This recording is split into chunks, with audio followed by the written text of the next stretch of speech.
आप इस लॉ के बारे में जानते हैं या नहीं जानते हैं, इसको अप्लाई करते हैं या नहीं करते हैं, इस लॉ पर विश्वास करते हैं या नहीं करते हैं, इससे यूनिवर्स को कोई फर्क नहीं पड़ता। ये एक लॉ है और ये हमेशा काम करती रहती है। अगर आप इस पर विश्वास करके अमल कर सकते हैं तो ये लॉ आपकी फेवर में काम कर सकती है, और अगर आप इससे विश्वास करते ही नहीं हैं और इसको अपने फेवर में काम करवाना जानते ही नहीं हैं या फिर सीखते ही नहीं हैं, तो फिर ये आपके अगेंस्ट ही काम करेगा, क्योंकि ये लॉ काम कर ही रहा है। ये लॉ है लॉ ऑफ प्रॉस्पेरिटी।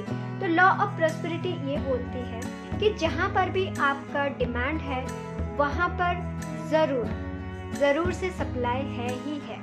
ऐसा कोई भी सिचुएशन नहीं हो सकता कि जहाँ पर डिमांड है पर सप्लाई नहीं है।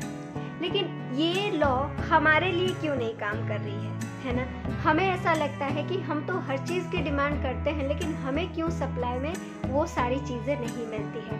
इसी के बारे में आज के वीडियो आप एंड तक देखिए, आपको पता चल जाएगा। हालांकि इसके बारे में हमने बहुत सारे वीडियोस पहले भी बना रखे हैं, अगर आप देखना चाहें तो देख सकते हैं ढूंढ के। बहुत सारे बुक्स में ये सारी चीज़ें बहुत अच्छे से डिस्कस किया गया है। अभी और एक बुक हम डिस्कस कर रहे हैं जिसका नाम game of life and how to play it है, जिसको लिखे हैं फ्लोरेंस स्क्विबल सेन जी ने। ठीक है, इसका पहला चैप्टर में हमने डिस्कस किया था कि लाइफ एक युद्ध नहीं है जिसको कि आपको संघर्ष करके जीतना है। ये एक गेम है, इसके कुछ रूल्स है, इन रूल्स को हमें फॉलो करना है और हमें अपनी फेवर में काम करवाना है। ठीक वैसे ही एक रूल है लॉ ऑफ प्रॉस्पेरिटी, एक नियम है जिसको हमें अपनी फेवर में काम करवाना है। तो हमें अपने फेवर में काम करवाने के लिए सबसे पहले हमें जानना जरूरी है कि ये हमारे लिए काम क्यों नहीं करती है। तो देखिए, लॉ ऑफ प्रॉस्पेरिटी अभी हमने बोला कि जहाँ पर एक डिमांड होती है वहाँ पर एक सप्लाई भी होती है।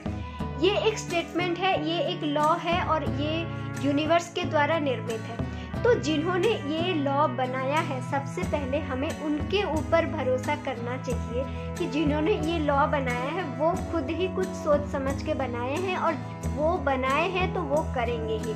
अगर हम डिमांड कर रहे हैं तो सप्लाई हमारे पास आएगा ही आएगा। क्या इतना ज़्यादा फेथ हमारा है? नहीं होता है दोस्तों। इसीलिए ये लॉ हमारे लिए काम नहीं करता है, क्योंकि हर लॉ का एक बेस होता है फेथ। जहाँ पर फेथ नहीं होता है वहाँ पर लॉ काम करती ही नहीं है, उस लॉ का अस्तित्व ही नहीं होता है। जब आप फेथ ही नहीं रखते हैं तो वो लॉ को ही आप नकार रहे हैं, उस यूनिवर्स की, उस गॉड की, उस विश्व शक्ति को आप नकार रहे हैं। तो जहाँ पर आप एक शक्ति को नकार रहे हैं वो आपके फेवर में कैसे काम कर सकती है? और दूसरी चीज़ है, सबसे पहला तो हो गया आपका फेथ, और दूसरा चीज़ है कि आपका अटेंशन। आप डिमांड तो करते हैं सक्सेस की, लेकिन आपकी अटेंशन होती है, आप रेडी हो रहे होते हैं फेल्यूर के लिए। चाहते तो हैं मैं सक्सेस हो जाऊं, लेकिन आपका ध्यान हमेशा किसी वस्तु, ऐसे किसी व्यक्तियों के पर होती है जो कि सक्सेसफुल नहीं है, या फिर आप अपने अंदर ही ऐसे कुछ लैक क्रिएट कर लेते हैं जो कि ये यूनिवर्स को ये मैसेज देता है कि आप सक्सेसफुल नहीं हैं। ठीक है, इसके लिए हमें क्या करना है? देखिए, हमने पहले चैप्टर में द गेम में हमने एक बहुत अच्छा प्रैक्टिस आप लोगों को बताया था। आप सब वो प्रैक्टिस किए होंगे, अगर नहीं किए हैं तो अभी से करना शुरू कीजिए।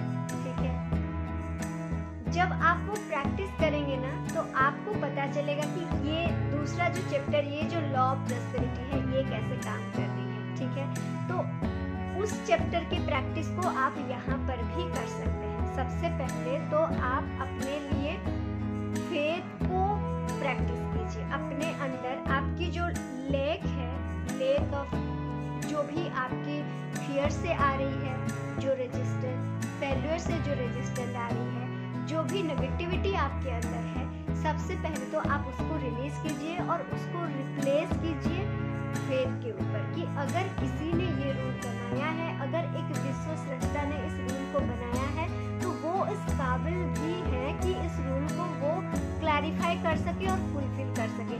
दोस्तों देखिए, वो हमारे पूरे पृथ्वी को चला रहे हैं, उनके ऊपर हम इतना भरोसा तो कर ही सकते हैं। हम आम लोगों के ऊपर इतना भरोसा कर लेते हैं, लेकिन जिसके ऊपर हमें भरोसा करना चाहिए हमें उसके ऊपर नहीं होता। तो सबसे पहले तो आप पहले चैप्टर में जो हमने जो प्रैक्टिस किया था उस प्रैक्टिस को करते करते अपने अंदर फेथ को बढ़ाइए। दूसरा चीज़ ये है कि हमेशा जो भी चीज़ आप मांगते हैं आप ये फील कीजिए कि वो ऑलरेडी हो चुकी है।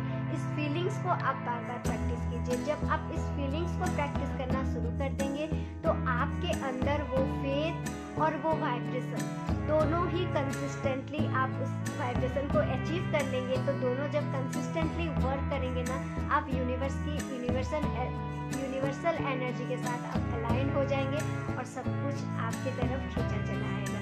तो दोस्तों देखिए, अनाप शनाप बातें मत कीजिए, इधर उधर की बातें करके टाइम वेस्ट मत कीजिए, या फिर सच है झूठ है, सही बोल रही है, क्या बोल रही है, कहाँ गलत बोल रही है, ये सब बातें देख के ना अपना खुद का टाइम भी बर्बाद मत कीजिए और दूसरों का टाइम भी मत बर्बाद कीजिए। जो भी चीज़ आपको यूजफुल लग रहा है आप उसको प्रैक्टिस कीजिए और प्रैक्टिस करके देखिए।